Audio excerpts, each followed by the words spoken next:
Hey guys, good morning. This is Shawn from Voices from the Dirt Road. Glad to have you joining us on the show. Hey, this is our 11th episode. I want to first take time this morning to say thank you to everybody who watched us last week. When you had, I think it was like almost 8 hours of episodes that you could have spent time with your family on the Thanksgiving holiday and actually just watch those. We did get some questions from that, and we will try to address those questions either in this episode or further episodes in the future. In addition to that, I also want to say to you, hey, this show continues to grow. As you can see, we got some more lighting and the whole 9 yards. Things are getting better. But also, I want to let you know that starting today, this show is officially a podcast. So that means that you can go to your local app store, whatever you want to do, and just type in their voices from the Dirt Road, and you'll be able to pull us up, look at us whenever you want to. But I would suggest to you, the best way to watch this show is live, because if you watch it live, you can put your questions in there. And today, we got a real special guest. I'm excited to I'll give you the opportunity to talk to her, ask her some things, because today, guys, we are talking about cattle production. We're talking about how do we get the cattle producer to be able to control some prices, but we'll get to that. But before we jump to all those things, let me jump in here and talk a little bit about what has happened this week in agriculture. And even before I jump on that, I want to just talk to you. This past holiday weekend, you try to spend time with the family, but at the same time, us as farmers, you still got to get outside. And let me just kind of give you an update on what's been going on my farm. Do we have a video of when I was putting out some hay? Guys, as you can see there, it is to our audience that maybe live in the city. We love you. But this is at least on my farm, is every other day that I have to put out hay. The cows are doing extremely well. Condition is great. As y'all guys know, if you remember from some of the early episodes, I actually just went and bought a few cattle from two outstanding farms, one up in Kentucky or Tennessee, the other one down in Alabama. Brought some more red Angus onto the farm. Great genetics, and those cows are doing well, filling in with my entire herd. Our herd is growing, and like I've said many a times, I did roughly about 40 years. Did 40 years in the military. Got out. That's not what this show is about. This show is about talking to the rural community, and at the same time, talking to our farmers, talking to urban America, and saying, hey, this is what's going on in the rural community. And I just want to give you a glimpse of behind the scenes, what I was doing this week. The cows are great. And I just can't say, I'm just so proud to be able to live this dream out here on the farm. So let's jump into what's going on. As y'all guys know, we have the stew. Can we show the stew just to make sure everybody understands? We call this stew, or I call this stew, is to kind of keep us focused on what is our intent. What is my intent when I do this show with you? One, we talk about row crops. When we talk about row crops, that's when we're talking about soybeans, peanuts, cotton, you name it. But in addition to that, we talk about livestock. On the livestock side of the house, we talk about cattle, poultry, goats, you name it, fishery, whatever. And then on the forestry side of the house, in one of the episodes, we had a great show where we talked about what was going on in the forestry industry. We know here in Georgia, and across the nation, we have paper mills that are shutting down, and is affecting our rural and small communities and the forestry community. But ultimately, we all know that all three of these legs are supported by the USDA, Department of Agriculture. And guess what? Right now, seem like with Department of Agriculture, every time they talk to us about something, it's always in 2 weeks, in 2 weeks, in 2 weeks. So at the end of the day, we're going to keep working with Department of Agriculture. The guys, I want to make sure in this show you understand, the guys that are at the local level, what works for the Department of Agriculture, is doing an awesome job. I also believe the people that at the very top, they're trying. It's kind of tough right now with all the tariffs and everything else is going on. But it seems like every time we hear a briefing from Secretary Rollins, that she's talking about, yep, in 2 weeks, next month, next year, all those kind of things. I'm concerned farmers are going to be in a tight here, and some farmers are going to start having to file for bankruptcy. And at the end of the day, you see there at the top, it talks about passing the farm bill. Our farm bill is based on 2018 expenses. Inputs are out the roof. Fertilizer is crazy. Every kind of input you can think is crazy. That's why we need to get that farm bill passed. And because we're about to talk about SNAP, I want to make sure that everybody understand when you talk about the farm bill, 60+% of the farm bill is the SNAP payments. And that's why it's important to not only the farmers, but it's also important to rural America and across America as a whole. Because just right here in Georgia, we got a lot of people that are dependent on SNAP, and I'm so glad to know that the SNAP program is back up and running and the government's back open. So let's move on. Let's get into the SNAP piece just real quick. And I just want to make an announcement. I'm going to look at my screen because I want to make sure I got this right. Here in Georgia, people that's actually eligible to receive SNAP here in Georgia are currently there. Everybody's up to date. Bottom line, everybody should have received their SNAP payments. It was a rumor out there that says some people had not received their SNAP payments. We actually called and checked, and we were told that everybody has actually received their benefits. But if you hadn't, you need to get in touch with the person at the particular local office where you get your things and go in person or call in and work that particular issue. But as far as Georgia is concerned, everybody that's actually on SNAP should have received their SNAP and even their back payments. So if that's not the case, please put something into the chat or put something into the questions, and we'll help follow up with you and tell us where you're asking that question from, because every state, is a little different when it comes to SNAP.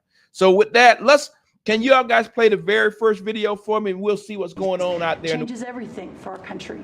And then the third thing, we have so much great things to talk about at USDA, but the third thing, which became very much a part of the national conversation during the Democrat shutdown, was SNAP reform, food stamp reform.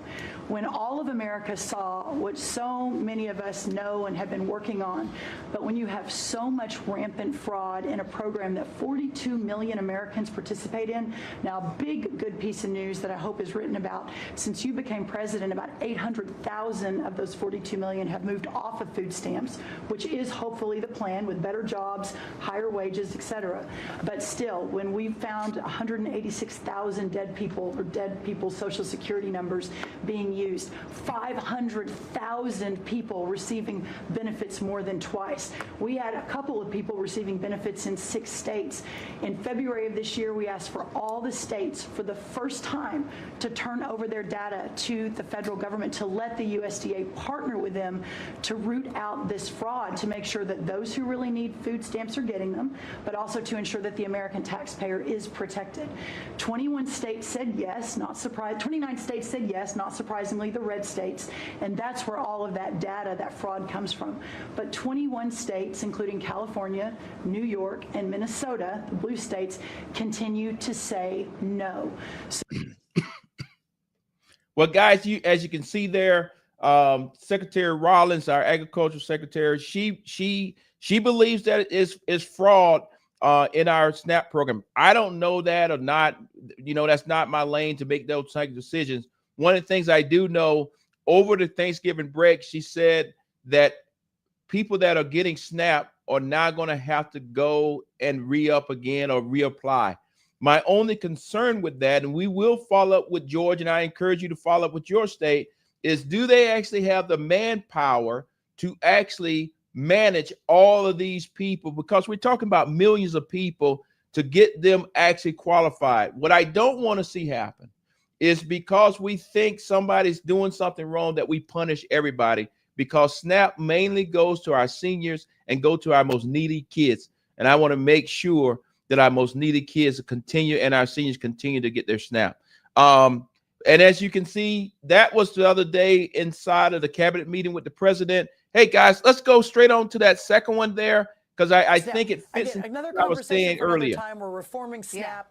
That program is completely out of control. But what we can do is pivot a lot of that money to healthier, locally produced protein like beef and chicken and pork and the fruits you just mentioned. So more coming on that early next year as we begin to shift how we're buying food and really supporting the American farmers. But to your point, the farm economy, we do have a package, a bridge package we're finalizing. I was with Secretary Bessent yesterday over at the Treasury Department, sort of figuring out exactly what that's going to look like as we're getting new data in every day. So that announcement will come next week. Again, it's just a bridge to get us to next year for the president's promise that he wasn't going to leave any of our farmers behind. But we're building that out, finalizing it as we speak, and we'll talk about it more next week. You know, I'm happy to hear that perhaps we're going to look at our SNAP program and try to figure out how we can get more fruits and vegetables and all those kind of things. All of that sounds great. However, if you know anything about me, you have to get into the details and have to lay that plan out. So we'll see. It sounds great. We'll see what they're going to push out. Like I said earlier, I don't want anything to hold up our seniors and our youth, our kids actually getting the subsidies that they actually need just to be able to eat and survive every day.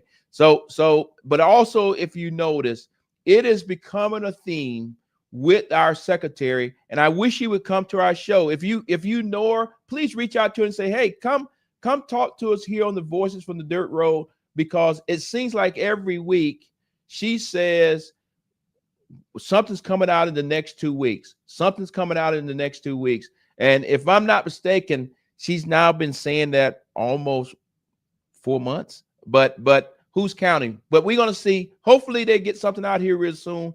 And she kind of pushed it to the new year. So I'm thinking we're going to see something in January, but we'll see what's going to happen in January. Hey, let's move on to the next area, which is row crop, soybeans. You know, guys, hey, I feel sorry for my brothers that are planting soybeans or actually got soybeans, because right now it does not look like China is really, they buying, but they not buying at the level that we thought they're supposed to be buying at. So I'm concerned that we're not going to hit the goals that we were told we were supposed to hit. But let's get the update. Can you play that first video? Tell me if I'm wrong. Soybeans. My understanding is that you said in the White House, it said that China was going to buy 12 million metric tons of soybeans from the United States by January. We're now just about a month and a half away from that. They have, according to the USDA report, only made 2 big purchases, and they total in total 332,000 metric tons. How is that pledge, if that is a real pledge, and China has not confirmed that pledge, going to be made in that quick a time? Andrew, thank you. We're actually about 1.5 million metric tons, but your point is still salient, right? That 1.5 million of 12 million, we've got a significant way to go. I know they are inking the deal this week or next week. Again, every sign is their commitment remains true, that they will indeed buy or purchase 12 million metric tons or put the order in. It doesn't mean we'll move 12 million metric tons by the end of December, but it means that those orders will come in according to their commitment and their promise to our president and to Secretary Bessent and to Ambassador Greer. So again, we have every indication that those will continue to move. Even if the purchase order comes in before the end of December, those will move. You know, guys, the only concern that I have with that, China is playing chess, big time chess. And what I'm concerned is China going to slow this thing down so much that our farmers, our soybean farmers, are not going to be able to survive. And many of our farmers are going to go bankrupt. Their farms are going to be sold. And the next thing you know, they're going to turn into planting houses on farmland. So that is my concern. Let's stay on top of this. Because right now I don't see it happening. When we got that information, that was earlier in the week. We are now less than 4 weeks away from the new year. Obviously, we're in December now. But in addition to that, you know, it's very concerning. I would love to be able to get the soybean president. You see him a lot talking. He's been up to Congress talking. I think he's from Arkansas. I would love to get him here on the show and just have a conversation and let him tell us where we're at, because, you know, when I'm running around here in Georgia, I see plenty of soybean patches. You know, my brother, he plants cotton and peanuts this year, but in past years, we have had our soybeans, and just so happened we didn't plant any this year. So I got skin in the game just like you, and I just want to make sure that we getting the facts out to you so you can plan accordingly. I think we have one more video on soybeans, and we'll go from there. Go ahead, guys. Oh, we got a question from guess what? Let me look at the question. I didn't realize that we had a question. Got a question. Can you put the question back up again, please? Are soybeans a big crop in Georgia? Yes, soybeans, it's not the biggest. Peanuts is probably the biggest, peanuts and cotton. But soybeans is definitely one of those crops that make sure that farmers' complete portfolio is where it needs to be. So yes, it is significant enough that some farmers, some years they plant soybeans, other years they plant cotton, other years they plant peanuts. So depending on where they actually rotate in their crops, they could actually have hundreds and hundreds of acres of soybeans. So that's why it's so important that I'm speaking for those farmers that this year they actually had an outstanding crop of soybeans. The problem is they don't have a damn place to sell them. And if you don't actually have the storage facility, now you're going to be losing money. And if we don't have that buyer coming in from China, I'm not sure there's Brazil and all these other places out there can pick up that thing. So I hopefully I answer your question. But let's move on to our next video, and then if there's more questions, please bring them in. Farmers might get helped eventually. That hasn't happened yet, right? 15 billion is it in the works? And it's okay. So we do tariffs on one hand. That's to try to accomplish one thing, but that hurts. That has unintended consequences, maybe with farmers. So we're using this 15 billion for. Was it a good idea? Was it positive in the end? I guess you can use some of the tariff proceeds maybe for the 15 billion for the farmer. So a couple of quick points on that. First of all, what the president did with Liberation Day, with enacting all these tariffs back in February, we now have dozens of new trade deals. And within Indonesia, Australia, Japan, EU, England, it's just remarkable. And a lot of these deals, people tried for 20, 25 years to get these deals. Again, under the last administration, we didn't have one new trade deal. We went from a agriculture trade surplus under Trump 1 to a deficit, $50 billion deficit in just agriculture. So think about the effects on our farmers and our ranchers. $50 billion is a significant amount when you're growing corn or soybeans or apples or whatever you're growing. So being able to solve for that, which now we're doing, again, it's incredible. But to your point about the aid, the president always said he would take care of the farmers. They have been with him since he came down the escalator just a few blocks from here in 2015 and began this next chapter. So yes, we are looking at the aid right now. We have always said it is to solve for, to mitigate anything under these new trade negotiations.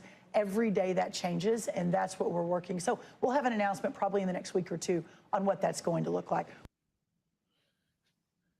Families are going to see $10 a pound ground beef in the grocery store. So we're in for a bit of a haul here. Secretary, that's crazy, $10 a pound for beef. Well, and listen, I have not met him. Obviously, he is a very impressive, and I'm actually making a note to myself to get in touch with him. Our numbers are not showing that, and to your point, beef is an outlier. We have the lowest cattle herd in 75 years. This isn't just in America; it's around the world, and there's a lot of reason for that. I mean, the Biden-Harris administration had a war on cattle because they talked about climate change, and cattle.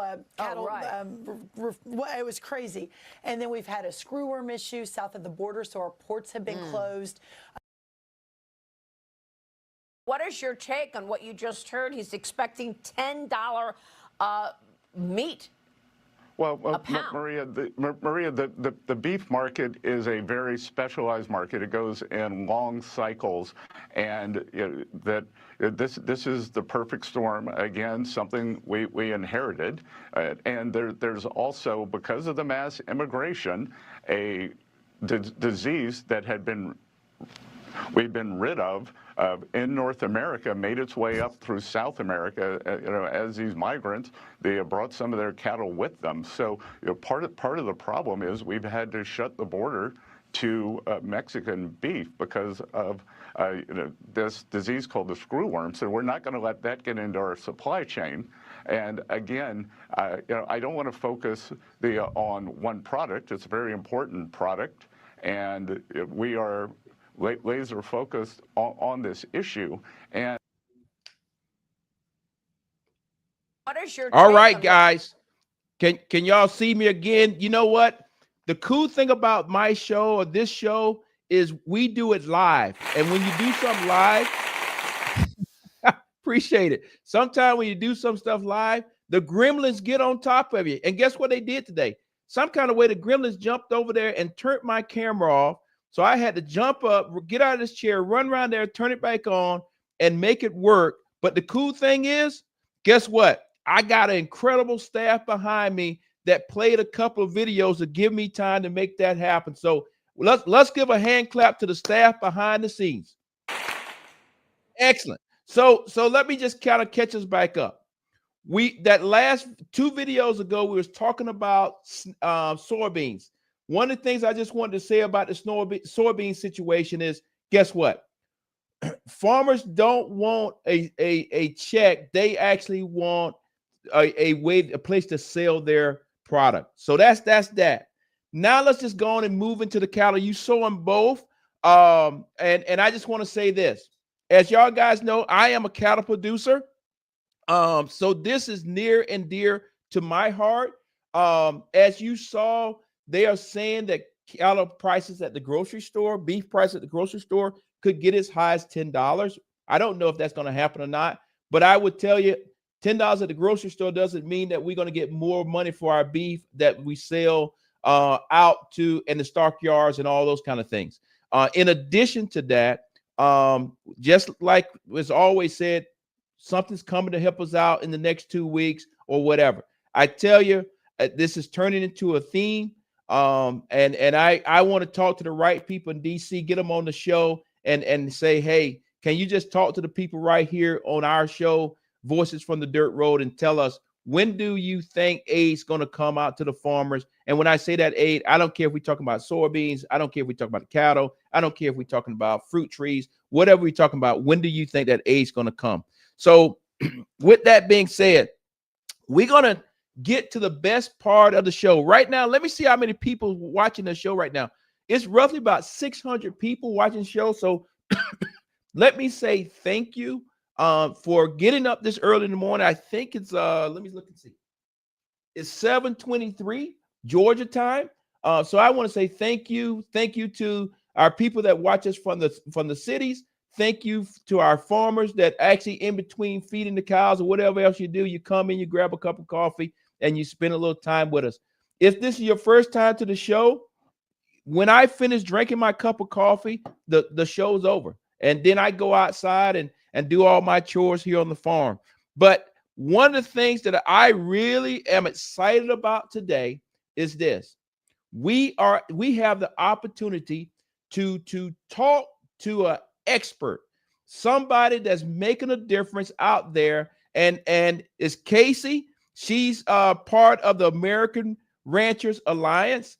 And I look forward to having that discussion. And I encourage you to send your questions in.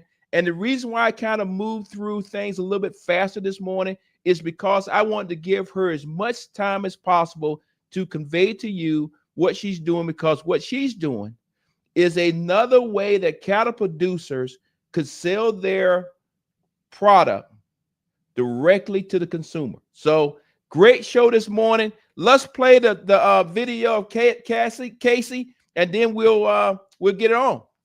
Say small ranchers could never feed America without the big four. But that's only true if you don't understand how the beef system works. Small and mid-sized ranchers already raise most of the beef in this country. The big four don't raise cattle. They only control the factories at the end. Right now, those 4 companies control about 85% of all slaughter capacity. So everyone else has to squeeze into the tiny amount of space they leave behind. And that's why regional plants are booked, not because ranchers can't supply beef. If you removed the big 4 tomorrow, the cattle don't disappear. Ranchers still produce them just like we always have. The only thing that changes is where the cattle get processed. We already have regional processors shipping beef nationwide. Creekstone, Cavaness, Strauss, Aurora, White Oak Pastures, and many more. They're smaller, but they work. And more would pop up fast if the choke point was gone. Without the big four, processing would spread out, not shut down. More regional plants, more competition, fairer prices, and a safer food system. If we changed the laws so state-inspected processors could ship beef nationwide, we would instantly open up thousands of new options. That alone proves America does not need the four companies to function. Ranchers already feed America. We always have. The only thing stopping a better system is a bottleneck controlled by four corporations, not the lack of beef. Excellent, excellent. Hey, before we go to our guests, play the video of where the cattle producing processing plant is closing. Play that. Well, the news of a major Tyson Foods plant shutting down tore the heart from one Nebraska community, but the impacts stretch statewide. Thanks for joining us. I'm Rob McCartney. I'm Julie Cornell. We were in Lexington last week talking with people impacted, but it also comes as a shakeup to agriculture and meat packing across the state. KTV News Watch 7 Capitol Bureau Chief John Grinvold has this report.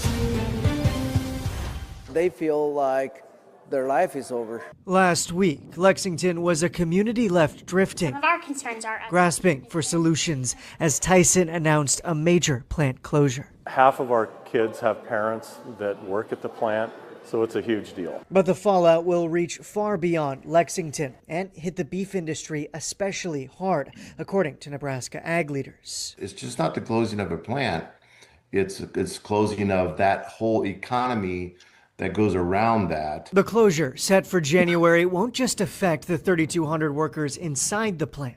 Truckers and producers weave their way onto the compound with their roughly 4,000 heads of cattle a day. Those cattle have to go somewhere. It's really the center of the cattle feeding industry up here in Nebraska. There's been more growth around this plant within the 200 miles. There are other plants in Nebraska, like in Grand Island, North Platte, Schuyler, and Omaha. But whether they can pick up the slack is an open question. It's a logistics nightmare. You have to now add that time.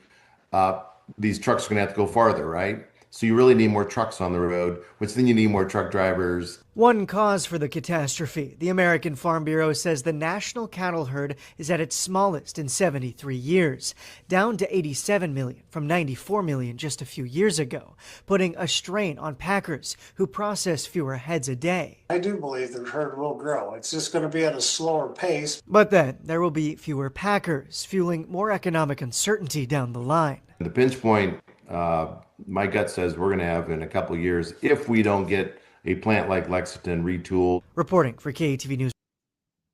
All right. Now it's time to bring our guests on. Casey, are you there? Hey, good morning. Good to see you, Casey. Welcome to Voices from the Dirt Road. I think you out in Texas, if I'm not mistaken. Wyoming. Wyoming. Wow. What time is it in Wyoming right now? 5:29. Woo, thank you. Thank you. All the way from Georgia. Thank you. And also, I want to thank you. Right now, I'm looking up at the top of this thing. It's almost 900 people watching right now. So, awesome. And live, and probably by 10 o'clock today at Eastern time, it'll be 30,000 people who watch this thing. So, you know, I want to make sure that you clearly understand a whole lot of people are going to be listening to what you got to say, and they will probably be asking questions. So let me just start off with the most easy question. Hey, can you tell us a little bit about yourself and then a little bit about the American Ranchers Alliance? Yeah. So I'm a cattle rancher in Wyoming, and I do farm to table and all of that. So I know all the struggles. But I founded the American Rancher Alliance, and we are a nonprofit producer member owned co-op. And what we're doing is we're going around the big four, creating our own supply chain. So 91% of our cattle producers in the United States are small ranchers. and they can't get into the grocery stores by themselves. And farm to table can be an absolute nightmare. You've got marketing, you've got distribution, you have shipping costs and just everything. It's a real nightmare. It can be for so many people. And so what we're doing is we are combining the ranchers together and we're getting them into the grocery stores. So and then when they're in the grocery stores, there'll be a label on the meat that says American Ranger Alliance, and there'll be a QR code that the customer can scan, the consumer, and it's going to tell you who that ranch is that raised it, what kind of beef it is, how it was raised, what it was fed, vaccine schedules, and then we have a no antibiotic, no hormone. It's mandatory within the alliance because that's what the American consumer is asking for, especially when our food now is just absolutely horrible. So Casey, thank you for that. Hey, and as you know, I'm a cattle producer myself here in Georgia. And you're way out there in Wyoming. I don't know why I thought you was in Texas, but you're way out there in Wyoming. Is your organization just there in Wyoming, or are you regional, or are you nationwide? Can you kind of talk us through that and how that process works? Yeah, I originally wanted to start it in the Southeast by itself in Florida because we're actually moving our ranch from Wyoming to Florida. But it exploded. And so we are nationwide now, and we have over 100 producers on board already. We have retail locations interested. We have, which we're working on pricing and all of that as of right now. And then we have processors, and we're not using big four packers at all. We're using the smaller guys because they're the ones being pushed out as well by the big four. So we're getting blocks in with them and bringing American beef back to American consumers. So the excellent. Thank you. So at the end of the day, if there's no if in it. I am a cattle producer here in Georgia, and I know a lot of cattle producers here in Georgia. Has anybody from Georgia already joined your alliance? So that some of our audience just from my state, but we got people watching us from all over. But if somebody wanted to say, hey, let me call this particular other farm and ask how this thing works, do you have some examples from people from Georgia? Oh yeah, we have several producers in Georgia. Y'all were some of the first people that really showed up on as for signing up with the alliance there. And I've been calling all the producers to meet them all, and they're amazing. And their stories are amazing. I mean, yeah. And they understand the problem. And especially with just like the Tyson plant shutting down, it's a national security issue when foreign companies own 85% of your beef supply. Exactly. Or that's insane. We have, let's see. Do you want specific? No, just just at the end of the day, I just want our viewers to understand. And the only reason I'm using my state is because if they're in Georgia, they're everywhere. But I know farmers, cattle producers like me, I want to make sure that they understand after the show is over, if they don't call you directly, because sometimes the farmer won't call you directly, but they will call another farmer that's in our state and say, hey man, I saw you on this crazy guy by the name of Shawn on his Voices from the Dirt Road show, and they mentioned that somewhere in Georgia you were doing this. Can you tell us the unbiased side of this thing? So is it anywhere in Georgia that people could call? I mean, they can call me directly and talk to me. I mean, I've talked with the producers. I'm sure that they would be happy, but I'd have to, check with them, Get permission. But it's my understanding it is some producers here in Georgia that's part of the alliance. Oh yeah. Excellent. And what we will do is as you and I develop our relationship, we will I would tell you on my farm, and I'm connected to several farmers that produce. We're not the biggest guys, but we're also not the smallest. We have a question that popped up here. Basically, how big does your farm need to be, or your ranch needs to be, to participate in your program? Yep. Really any size. If you have one head of cattle, you can be a producer. And if you've got 1,000, you can be a producer. But it is one member, one vote.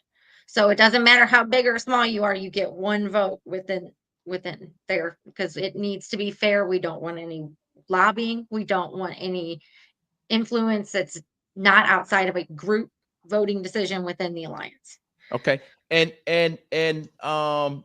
that was great. I'm glad we're getting questions in from farmers. That says people are paying attention. Right now, I just want you to know that you got well over 1,000 people that are actually watching you live right now. So we're getting the word out. Another thing that was actually in my head as we were preparing for this show is when the cows leave my farm. I'll use my farm as an example.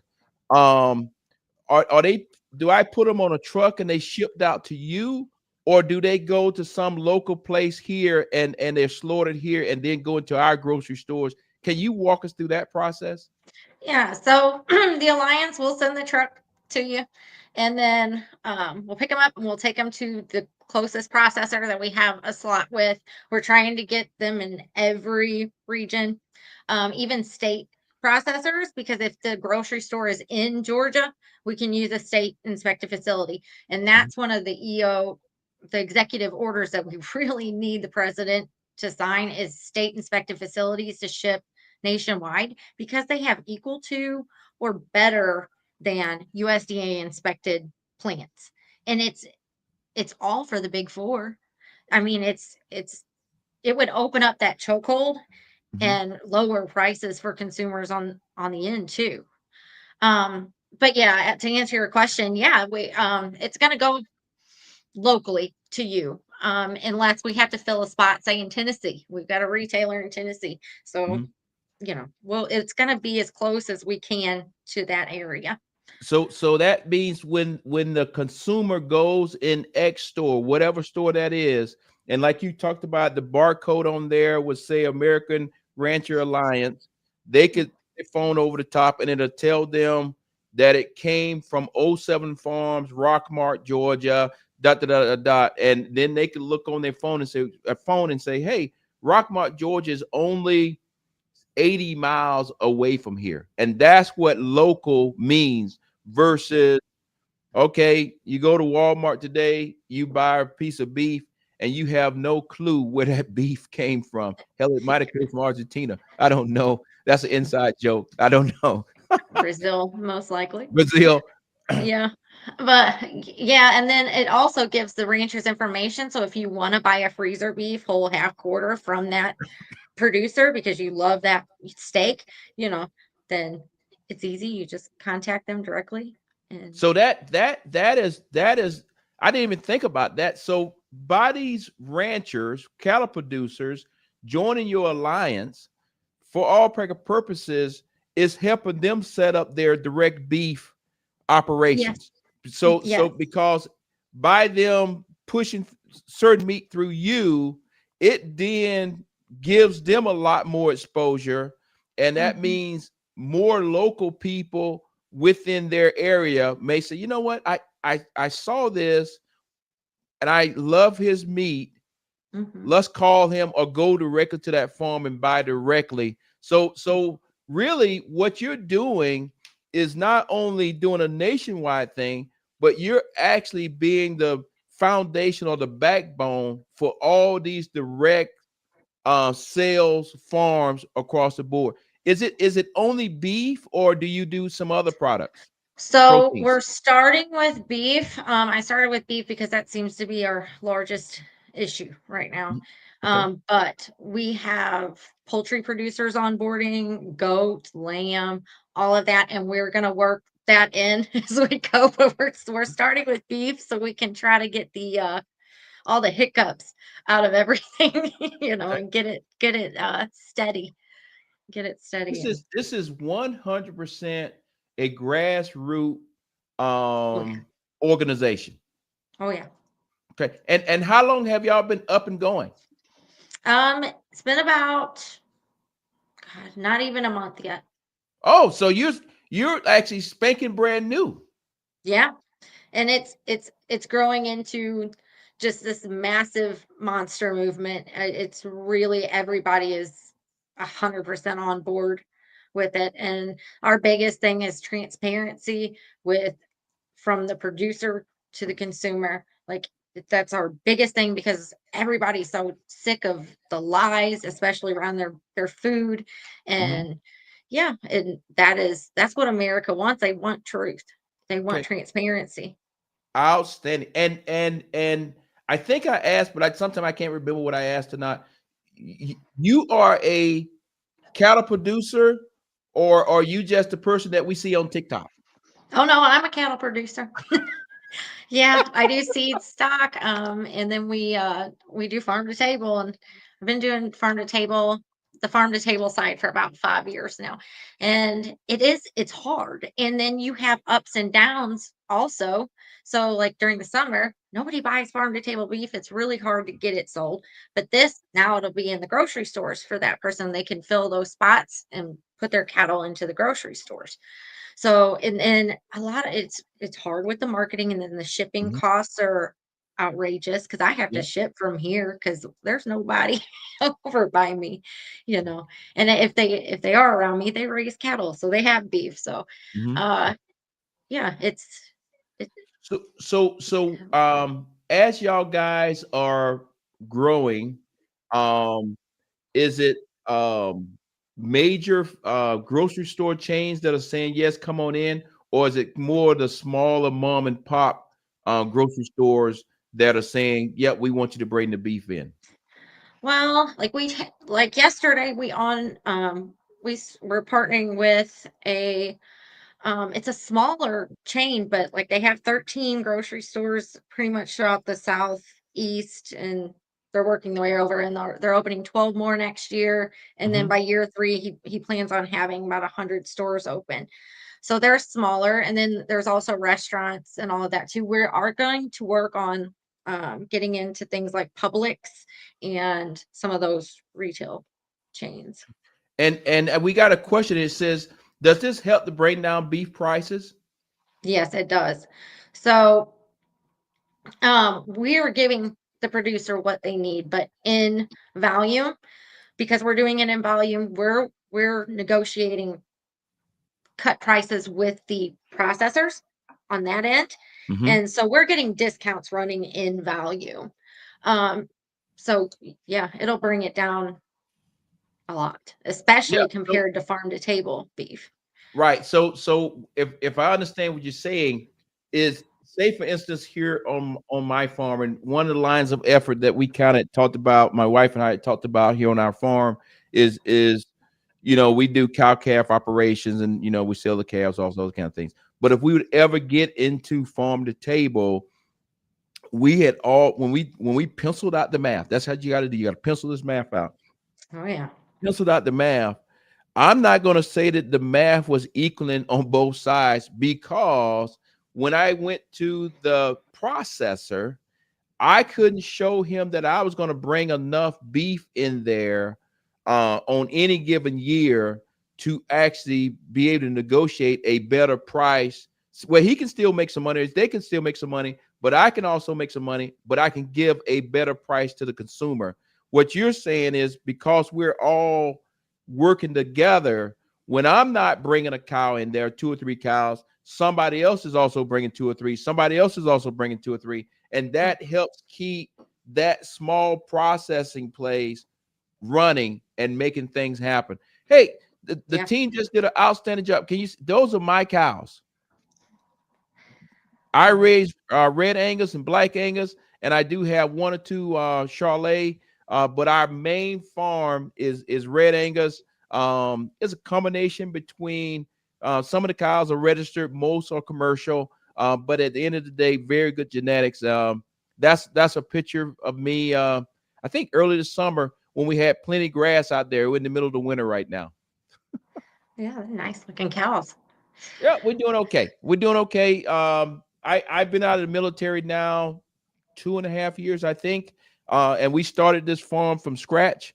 And I'm just proud that like all other farmers, you have to start somewhere. You start small, and you just continue to grow. But I also understand that if you grow too fast, you can stumble, and everybody's farm is not built to be big. So you can, when if you're in the cattle business, I think any kind of business, as far as when you're dealing with animals, you only can grow so many animals on your land, whatnot. Based on our farm, I know I will not be running 100 head of cattle, just based on the size of my farm. However, I do know that I can produce the best cattle possible, in turn, that even if I'm selling it to somebody else as a genetics, or if I'm saying, look at the marbling, and now that gets to the farm to table side of it, we have it there. Let me see. It says here, how does the farms need to be? Oh, can you see the question there? I'm not sure if you can see it like I Yeah. can see it. You see we have Yeah. another question there. Can you address that? Yeah, any size. So if you own, a cow calf here, and then, or if you own 500, it doesn't matter. If you're a producer, you're on there. If you're a rancher. Excellent, excellent. Hey, we've been on now about 46 minutes. Right now, it's roughly about 1,300 and some people watching you. That's incredible. I don't know how many people are watching you from Wyoming right now. But if they are, I'll tell them hi. Hey, how you doing? Um, the reason why, to the audience out there, the reason why I'm looking at my computer screen is because I'm not a paid professional actor, and I actually think it's rude for me to talk to you in the TV in my screen over here, when she's looking at me on my computer. So I know I'm breaking all the rules. I'm going to look down so it makes it seems like I'm having a conversation with her, because this part of the show here is where I'm actually having a conversation with my guests, and you are getting a chance to benefit from the conversation and get additional information. Look what my staff keep doing. My staff keeps putting up nice little pictures. That little guy there was born on our farm, I think about maybe a month and a half ago now. One of the things that we're trying to do is get our farm into a cycle that all the calves have at the same time. I would tell you that is not the easiest process. I'll just say that. We do artificial insemination, and sometime it works, sometime it don't. And just so happened, this little guy here, his mom got pregnant the first time, and we got a calf. But now I'm still waiting to later on this month, first part of January, and everybody else should be having a calf. So we're learning. Farming is something that you have to love. Farming is something that is, in my opinion, is hard, but it's fun. And I love the fact that, just like I spent those time in the military trying to protect the United States and American people, now my job is to try to help feed the American people. And that's why I wanted to get you on the show. I think what you're doing is outstanding. I hope and pray that we just put up on the screen your website. I want people to go to the website. I want people to reach out to you. I want people to farmers, guys and ladies that are trying to get it into the from the field to the table. I want those cattlemen that want to go direct sales to reach out to you today. I don't want them to overwhelm you, okay? Because you still don't want them to overwhelm you. I want to make sure I couch that a little bit, because right now we got roughly about 1,400 people that are watching us now live. But I do want to say to them, this is a great program that you have. I think it will work. However, we need more cattlemen to at least have the conversation and see through their programs, what they have on their farm. Will your program benefit them? And if it does, I encourage them to join it. What I will do today, I promise you today, when I finish this show, I'm meeting with some other farmers this morning, and this is going to be our conversation. And I'm going to encourage them to go back and look at the show. So you may be getting some more calls from Northwest Georgia, specifically talking about what you're doing, because I know at least 10 farmers around here that this is their business. But guess what? They struggle trying to find a processor to slaughter to process the meat. Mhm. And then they also struggle to when they get it slaughtered, they sometimes struggle to make sure they got a customer, because sometimes the customer says, yes, I want a box of meat, a half or whatever. And then after it's all said and done, Back out. money's kind of tight now and all those kind of things. So Mhm. that's what kind of concerns some of the farmers, is they go down this whole path and get it to the final product, and then the person backs out. Do you have any kind of control measures to get around that, or is it because y'all guys are reaching across the board so much that the meat still will have somewhere to go, just in case that individual says, I can't afford it this time, I'm sorry? Yes, we'll have somewhere for it to go regardless. So that is one thing that we will handle with the alliance. But I also want to let people know that it's not just for finishers and cow or farm to table. We Mhm. have cow calf producers and all of that as well, because we have a network of ranchers together within the alliance, and somebody that does backgrounding and finishing needs a cow calf, so they'll go to the cow calf person to purchase, and we go around the market prices because they're set by the big four. Mhm. We know in our alliance, in our group of ranchers, we know what somebody needs for to raise that calf, so it helps not having to get dumped on at the market. Oh, It's all private sale between the network, which is nice as well. excellent. That is big time. So what I'm currently doing here on my farm on oh 07 Farms is a cow calf operation. What you're saying is, when it comes time for me to sell my calves, I could go into be part of your alliance, and instead of going to the stockyard, Mhm. my calves are sold inside of what we call a private treaty, but it's going to other guys that actually need those calves, and we get a fair price based on the real market, not what corporate America has set for that particular day. Yes, because in the end, they're going to get a fair price as well on the retail side. We're making sure of that, and we're cutting the cost on on the supply chain portion of Excellent, it. So, excellent. that's the thing is, American ranchers, if they don't start getting the money that they need, where there's not, it's going to be gone. It's going to Yeah, be gone. and one of our earlier videos to kind of hinted that this is the smallest cow herd that was been in 50, 60, 70 years. I don't remember exactly what it said. And I think the American people need to understand that you just can't grow the cow herd back in 2 days. This is No. take a process to get it back.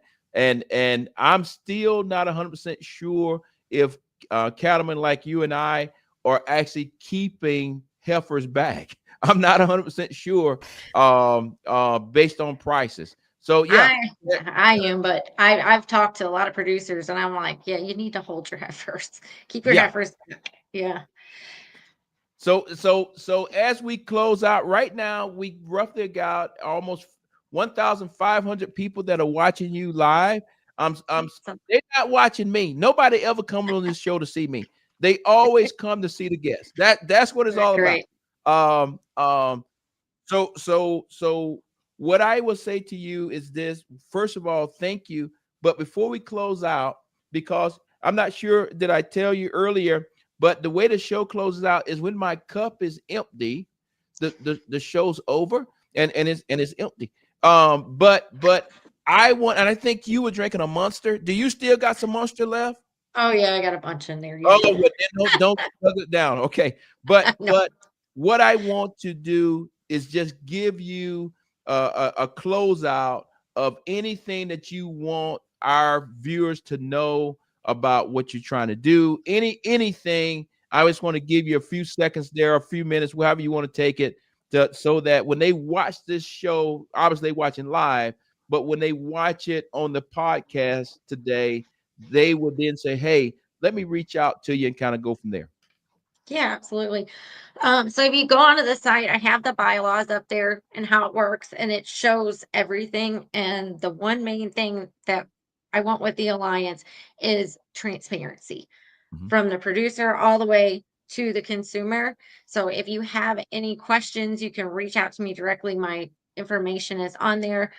You can join the movement. You can become a producer. You can, if you're a store that wants to serve American beef or be part of the or partner with the alliance, that's on there as well.